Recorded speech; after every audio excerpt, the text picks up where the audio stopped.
Hello and good morning, hope you all are doing well. Today Joshua here from You Enjoy Life. So I'm going to be starting this 7-day challenge. This is officially day one. I'm going to be doing videos about the challenge as I go on. And the intention behind it is to really see what it's like to not spend any money on food for an entire week. So many years ago I did a video that ended up being this big viral thing called How to Live on $3 a Day, and it was still up on YouTube, you can find it. And it was all about just challenging yourself to spend a very small amount of money and see how far you could stretch your budget. By only spending $3 a day, $21 a week, how far could you push it? Now I'm living in Colorado, I'm growing my own food, and I want to take things to the next level. So I grow a ton of food, I'm obsessed with it, I love growing, as you've maybe seen on this channel.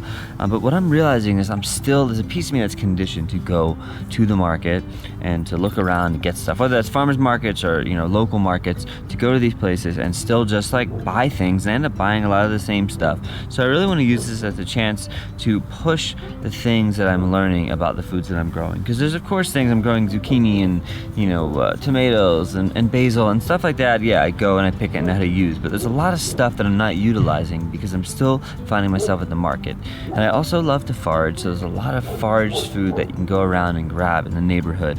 And I'm using this as an experiment to really see what it's like to say, okay, no money spent for a week, what is possible? And what I really am excited about this is actually is a great way to really challenge myself, but also push things within community. For example, reaching out to neighbors and trading. So the only rule I have is I'm not spending any money on food. Otherwise I can get food any legal way that I need. And of course one way is growing, picking the stuff that I grow. Another way is foraging. But a third way, hey there Freya. The third way is going to be trading stuff in the neighborhood. I have a neighbor that has eggs. Maybe I can trade her for some zucchini. So to kind of get this started, I actually called up Curtis, who is a community garden manager, and I was asking him about some food around the neighborhood, because he's told me about people that have like cherry trees and things, and they're totally welcome for people to pick it. And I want to show you that when you challenge yourself, there's so much food out there. If you're someone who struggles and you feel like you don't have enough money to buy food, and you have kind of these things that you're going through that you're not sure how to fix, you can go out and you can build community by reaching out to people, by trading for things, by seeing what's out there. Like, we have a community garden and there's a ton of free stuff growing in there that nobody picks. So you might be surprised to find what you actually have in your neighborhood or in your town growing, and ways that you can actually get amazing free food. And I'm also looking to really push the things that I already know, because there's so many ingredients, like these onions over here. Someone was telling me the other day, they're like, hey, you can eat the onion tops, like you can eat the flowers on top, and they're great in salads. So I really want to see what I will learn about this. Even I'm growing stevia right now. So the one thing, actually the two things that I'm not going to include are oil and salt. If I somehow find them or some sort of substitute in the wild, I will gladly switch those out. But for now I'm going to keep those. But even sugar, I'm growing stevia, and I can dry that and I can turn that into sugar. And I haven't done that yet because I'm just still using the things that are in my pantry. So I really want to challenge myself to push it deep. This video is a little bit inspired by this guy, actually, ironically, we share the same last name, Rob Greenfield, and he's doing a year challenge where he grows everything and forages everything for an entire year. I would recommend checking him out. Just search for Rob Greenfield, you'll see that. One point that this really brings up is, things have changed over the years where it feels like everyone's living in this every man for themselves and woman for themselves mentality. And there was a time way before this where people lived in these small communities, and everyone had a purpose. Some people were growing food, some people were foraging for food, and hunt or gather, whatever time it was. But everyone in the community had a purpose. You didn't just do everything yourself. Certain people had certain skills they were good at. There was a hunting or building and whatever it might be. And I feel like a lot of that has gotten lost because we are in this mentality of like, yeah, I'm just gonna do everything myself, and I have these markets and I can go get whatever I need. And I really want to use this as a way to kind of bring back that community feeling where, if I have a neighbor that has something, like my neighbor who has some abundance of eggs, I have an abundance of cupcake squash and herbs and different things that I can actually share and trade with them. And it makes so much sense, because if you're growing a ton of stuff and you can't use it all, why are you going to hoard it for yourself? Why not share it and also trade it and get something else different? Let's go snag some stevia, shall we? I'm going to dehydrate a couple things. Stevia to get some sugar. I have a little stevia plant here. I don't have much, so I don't want to take too much of it, but just enough. Looks just like any old leafy plant. What's nice about picking food, even though sometimes things are small and I'm like, oh, I don't want to like risk, you know, hurting it or damaging it. When you actually pick leaves, if you don't pick too much, you pick just enough, you're actually encouraging more growth to happen. The plant, you're signaling the plant like, oh wow, someone's picking me. I need to get stronger and grow bigger. I also just met someone, a neighbor who I've met before, but I kind of ran to her on the street and she has bees. So maybe I can entice her into trading for some honey. That would be game changer. Here is Tulsi, otherwise known as holy basil, and it's great in a lot of like Thai dishes and stir fries, but it's also used as a tea, so I can dehydrate some of this and have something to drink with a little extra flavor. It smells, just honestly walking by it, the fragrance is phenomenal. It's extremely hot right now, in the hundreds. Maybe it's in the 90s, but my car says 107. I'm going to visit Curtis right now, who's the, he runs a community garden, and he said there's a great place to get cherries, so I'm kind of stocking up before tomorrow, because I'm going to be hungry for breakfast tomorrow, not necessarily want to go forage in the morning. Got wild plums. These are not ready, unfortunately, but look at all those grapes. You ever use coriander? You know, the seeds. If you taste it or smell it, it's used in a lot of like Indian cuisine, Thai cuisine. Yeah, it's nice. It's gonna mess you up. Interesting apple tree.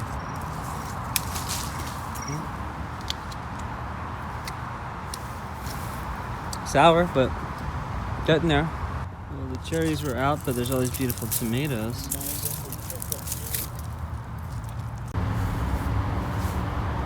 All in a day's work, right?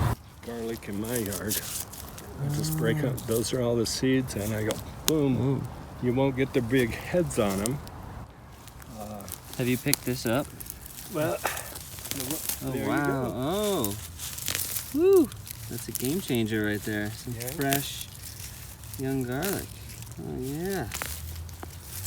They're easy to Seeds are grow. the seeds look just like garlic too, which is cool. Yeah, and this stuff I threw over there, it'll grow next year. Anything with vinegar for the longest time, because growing up, that's the cure-all for sunburn.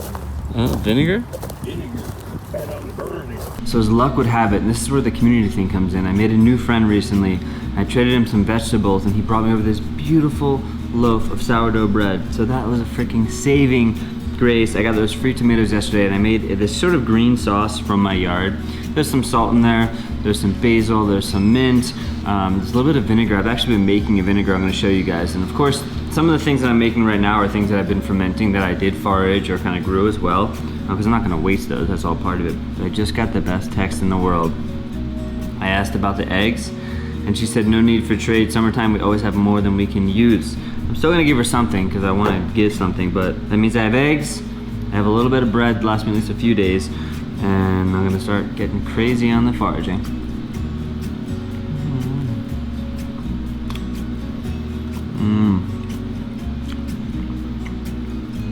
Wow. So a huge part of this challenge is pushing myself, of course, but another thing is realizing that food grows in abundance everywhere, and nature gives so much flavor to these things, like a tomato. Well, you could be a trained chef, or you could have crazy recipes and make amazing things out of tomatoes.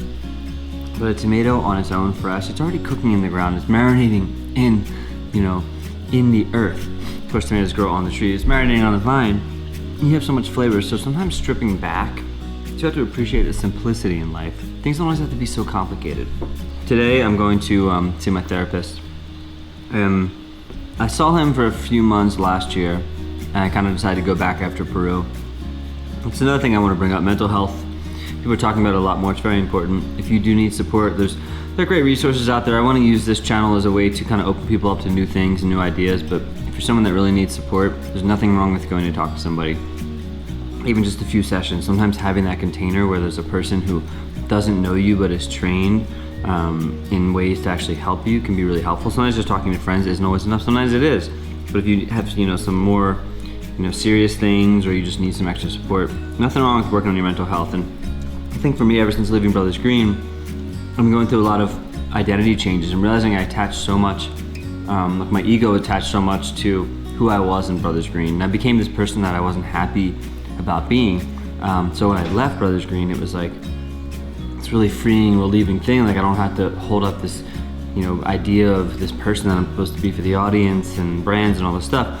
But at the same time, I was like, who the heck am I? And I've been going through a little bit of that like identity thing right now. And what I've been really focusing on is, instead of just diving back into too much work and creating a plan, it's like just doing what brings me joy, being in the present, being in the moment. And in doing so, also up-leveling who I am. So, you know, learning more about growing food, learning more about cooking, learning more about guitar, practicing a lot more. I'm taking voice lessons and, you know, even watching YouTube and guitar lessons and playing every day.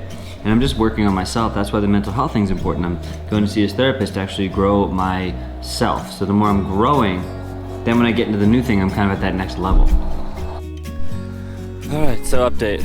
Good news and good news. So first off, I walk by this tree that I see every morning on my walk, and it has nectarines on it. And nectarines basically a type of peach that's not furry, very, very similar. But I didn't know if they were ripe yet, so I decided to try one. And they didn't seem like they were gonna be ripe, but I couldn't totally tell. And it turns out they are getting ripe. They're right off the tree, really good. They're sweet, they're still pretty firm, but they're good to go, so I can pick them now, and they will continue to get softer and juicier and more delicious. And I got so freaking many. Like,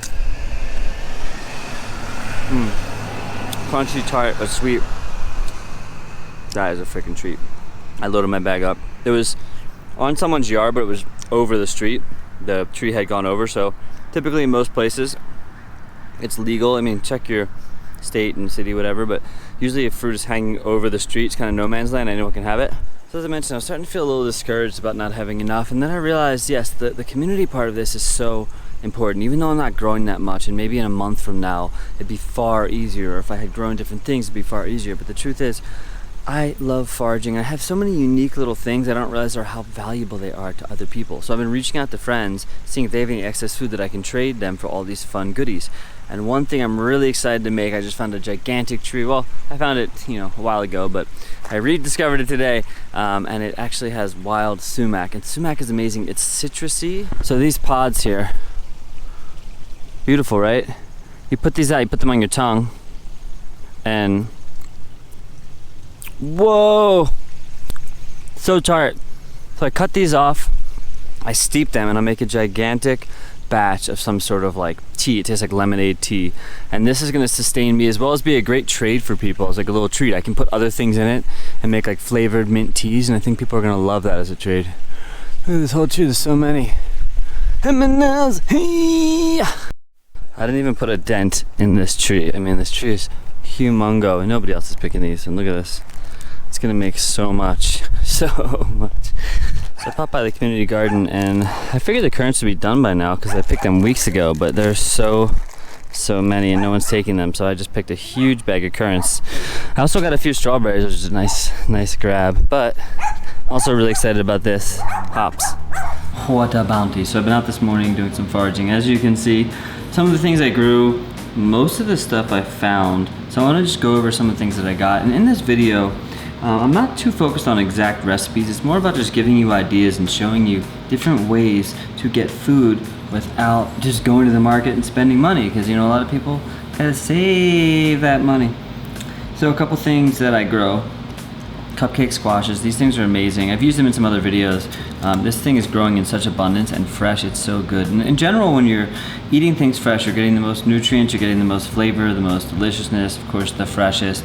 So when you can pick things right from the ground, you're getting maximum experience. I have these sort of crookneck, I think they're called crookneck squashes or something. I haven't tried them raw. They're definitely really delicious roasted.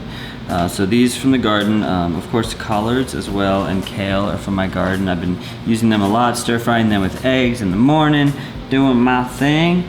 Then there's a couple other things. So this is the stevia that I dried, which is pretty crazy. I'm gonna grind that into a powder, use that kind of like a sugar. I've got the holy basil, which is another thing that I dried, and I can't, the flavor on this, it almost doesn't make sense how good it is. Oh Lord. So magical. So I'm gonna make that, just have a little tea for myself, a little extra flavor, some parsley as well from my garden, and the onion blossom from the garden. I've been using the tops just kind of in stir fries to add oniony flavor. So freaking glorious. Then for the foraging, so first off I showed you in a little video, I had the wild garlic that we got from the community farmers market or the community garden, as well as cilantro from that woman's house, the cilantro seeds, which are called coriander, of course. That's a great spice. Also got some tomatoes from her yard. That was really sweet of her to let me pick some. Foraging stuff today was amazing. I did not expect to get so much gloriousness. So first off, I got hops, which hops are great for beverages. I'm making a couple different drinks. So I had this wild forage vinegar that I've been working on, and it wasn't like, I'm not gonna say it was like the craziest amount of vinegar. It wasn't super vinegary, but it kind of tasted more like a vinegar drink. So I turned it into these bottle drinks. I added some hops. I'm just gonna let it sit. I don't know what's gonna happen, but these are great because I can trade them with other people because they're delicious, and somebody might be interested to have this and they maybe have abundance of something they don't want. So I got that. The strawberries, that was a huge score from the community garden, as well as the currants. I have so many delicious fresh currants. The sumac, I've been making the sumac tea, and you basically just steep this in water. And what's really cool is if you taste like these little sort of berries, they're really citrusy. So I'm making a tea out of it. It tastes kind of like a lemonade tea almost. I'm also drying some to make, the spice sumac, which is used in a lot of like Middle Eastern, different types of cuisine. So definitely gonna be steeping that. Mint is just so good in so many freaking things. And then I think the real jackpot today were these guys, these nectarines. I've been walking by this tree every day and it hangs over into the street, which is fair game.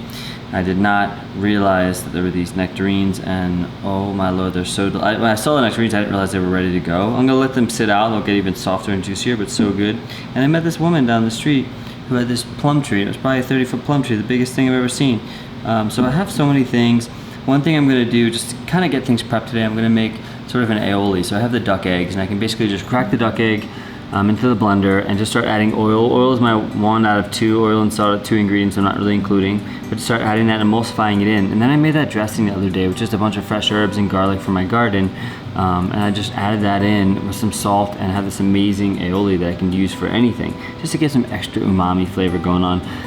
Then I want to pickle some stuff because this is day 2. I want to make sure I have some things that are going to take longer and are ready for me next couple days. So take these different squashes, cut them up, made a pickling solution of the vinegar that I made, and I added that a little bit of water, a little bit of salt, some coriander seed, and some garlic. So I'm pickling some garlic, I'm pickling some zucchini.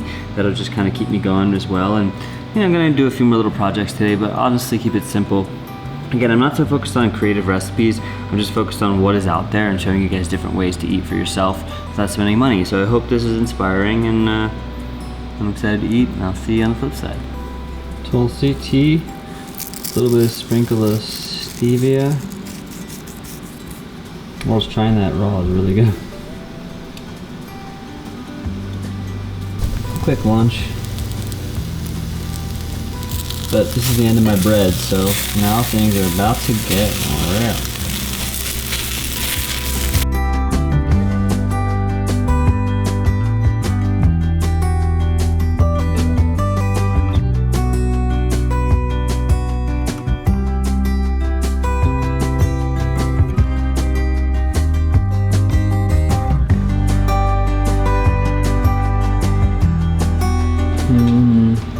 Wow.